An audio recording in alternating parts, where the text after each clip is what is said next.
Hello, my name is Brian. I'm a Saginaw Valley State University family nurse practitioner student. I'm going to be doing a musculoskeletal exam on you today involving your lower extremities. So first, what I'm going to have you do is just walk to that little pillar and back.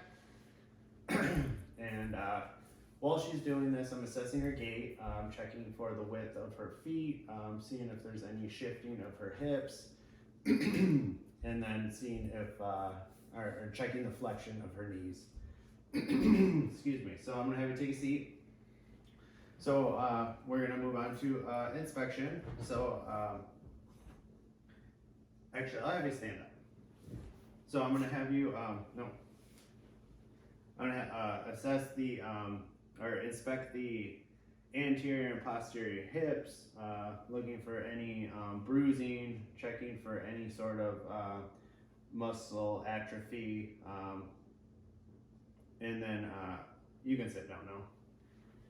And then gonna inspect the knees. Once again, looking for any atrophy in any of the muscles associated with the knees. Checking for alignment, looking for any deformities. And then looking for any swelling in the joint space or redness as well. Looking at the ankles. Once again, with any of these throughout the inspection, we're looking for atrophy, swelling, redness, changes in color of the skin. But the difference with the feet is we would look for corns or any type of calluses.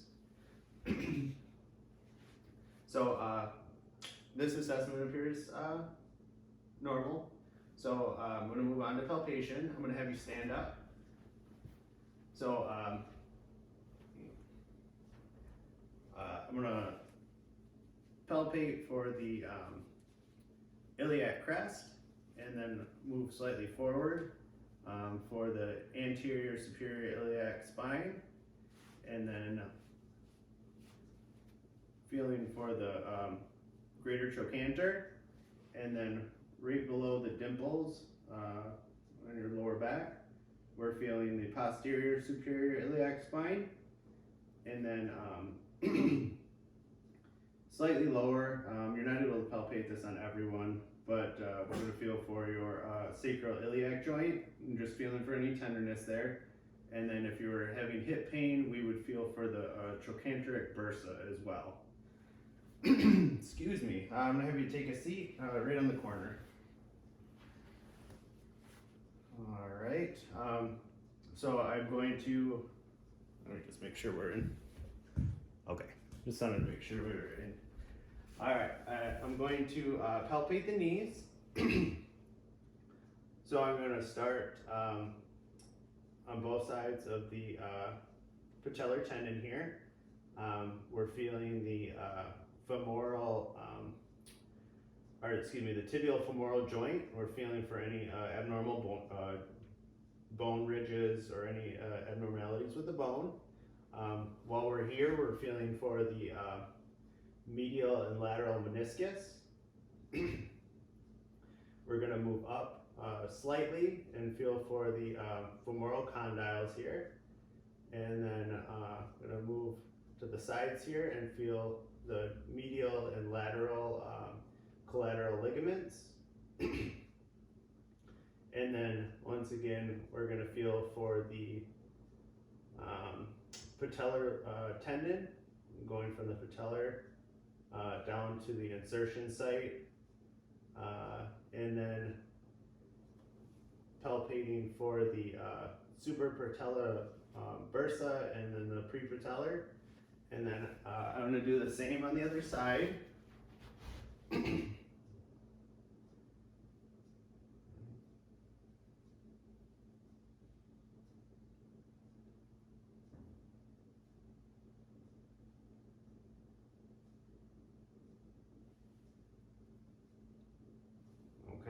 I'm actually going to have you scooch back a little bit just so you get the ankles in the scooch up back, put your legs up so I can get the ankles in this. So I'm going to palpate the ankles now, feeling the anterior ankle joint for any sort of bogginess, pain, swelling, Moving the back side here, palpating the Achilles tendon, feeling for any nodules or pain or tenderness, and then the posterior calcaneus, and then inferior calcaneus, and then moving along the bottom of the feet, we're feeling for the, we're palpating the plantar fascia, and then we have the medial and lateral malleoli, and then going to squeeze a little bit here on the metatarsal phalangeal joints, and then we're palpating the heads of the metatarsals, and then palpating in the grooves between the heads of the metatarsals.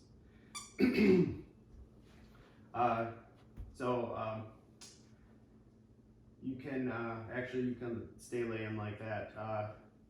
There was no clicking noted, no pain or tenderness, correct, with any of that? Nope. No swelling, no deformities, everything is symmetrical on both sides throughout that. Next we're going to move on to range of motion. So we're going to start with range of motion of the hips. I'm going to put my arm under your lumbar spine here, and we're going to flex this, and I'm just feeling for the lumbar spine to come down on my arm, and make sure that the other leg stays flat when we do this. I'm going to do the other side here. Alright. And then we're going to do range of motion with abduction and adduction. So, gonna abduct and then adduct. We'll do the same with the other arm, our leg. Abduction, adduction, and then I'm going to bring it up like here, and we're gonna internally rotate the hip, and then external rotation, and then same on the other side. Internal rotation, external rotation. I'm going to have you move to the, actually we can do it with you supine like this. I want you to flex your knees, okay, and then the other side. And then I want you to extend, okay? Okay. And then we're gonna do inversion. So actually you gotta flex your knees for this. So, actually, no, I'll do it like this. So inversion, or no, excuse me, not inversion, it's internal rotation. And then external rotation, internal rotation, and external rotation. And then we're gonna move on to the ankles here. So for the ankles, I'm gonna have you stand up over here again. I'm gonna have you walk from here to there on your toes. And then on your way back, I'm gonna have you walk on your heels. And then on the way back, we're gonna have you do the lateral aspects of your feet. And then the medial aspect of your feet, walk back. All right, and then you can take a seat right there. I'll just take a seat. So we're gonna check dorsiflexion of the foot, plantar flexion, and then we're going to do inversion and eversion. And then same with the other side. Dorsiflexion, plantar flexion, inversion, eversion.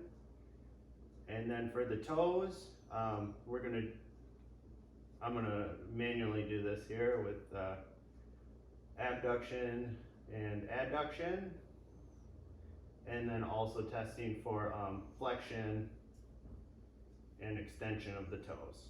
Okay.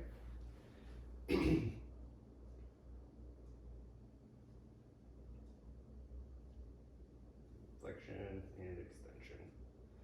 Okay. So I'm going to have you lay back, supine. All right. So we're going to do the bulge test here.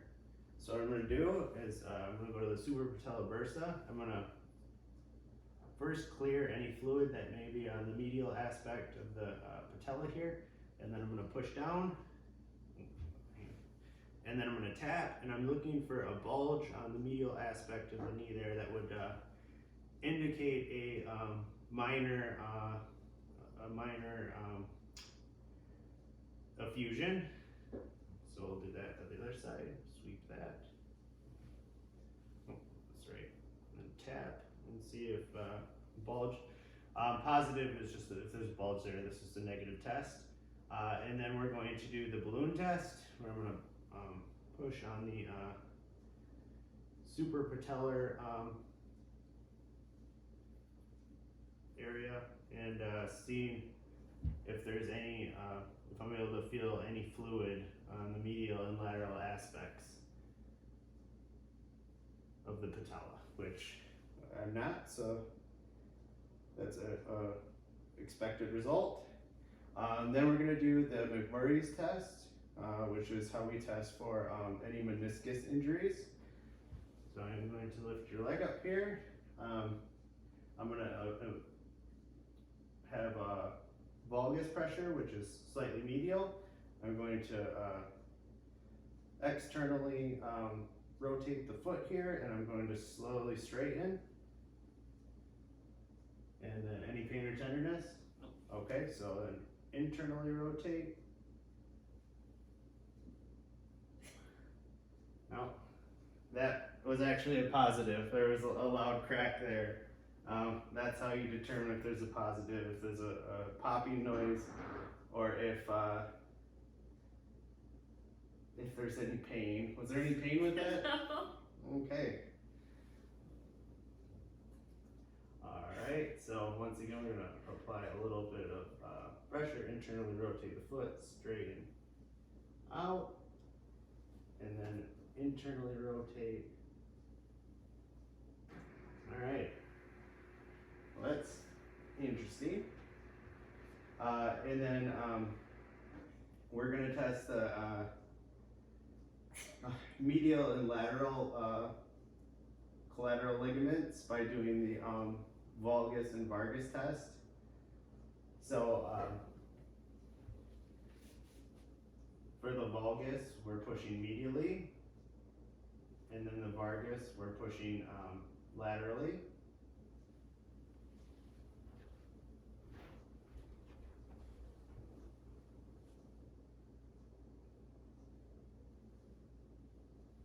All right, no pain, tenderness.